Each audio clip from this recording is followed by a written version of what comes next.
મંગળનાથ બાપુ શરીર શાંત થયા પછી એ પછી કોઈ દી જુનાગઢ ન જાય. શંકરનાથ પોતાનું જ વાડી આવ્યું આટકોટથી આગળ એક્ઝેક્ટલી. ક્યાં વાત બાપુ. હવે ત્યાં પછી એકવાર બાપુ મારા ભજન રાખ્યા ત્યાં વાડીએ, ડાયરો કર્યો અમે મનુભાઈ જંગવડ ને પ્રભાતભાઈ કોઠીવાળ તે અમે ભજન કર્યા ને તે બાપુ જે થયું થયું બધું ગૌશાળામાં ત્યાં મોકલી દીધું. જેની ગૌશાળા એને કંઈ રાખવાનું નહોતું. બાપુ ન્યા સોરાયેલા, બાપુને માર્યા બહુ. હકીકત એટલે હવે રહેવા જો ને હોજી ગયો.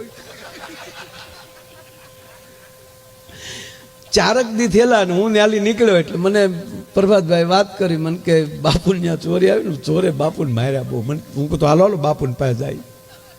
તો હું ગયો ને બાપુ તો બાપુ ઊભા થઈ ગયા.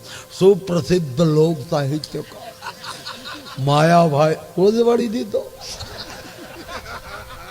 હું આવડાને કહેતો હતો કે રહેવા જો ભજન ભંગવી નાખશે.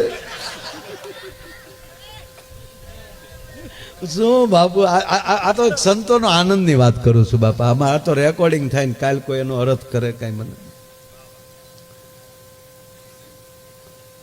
હું કહું બાપુ ના તારી ભૂલ નથી.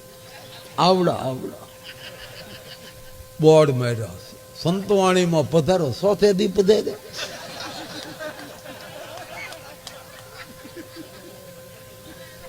અમારે મનુભાઈ એવું કીધું કે નહીં બાપુ ફરિયાદ કરવી છે અને ગમે ત્યાં ગોતવા છે. બીજી વાર સાધુનું નામ ન હવે નહીં લે બીજી વાર. એ થાકી ગયો હતો હું એ થાકી ગયો. અરે કે નહીં બાપુ તમે જવો તો ખરા કે મારે ભાઈ કરવાલાને ફોન નામ દીધું.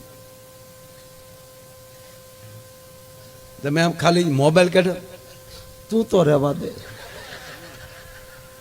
એક જાણે પ્રભાત, બીજો જાણે મનુ, ત્રીજો જાણે માયો, ચોથો જાણે સોર. પાંચમાને ખબર નથી ને તારે હું સાટે સડાવવો હશે મને.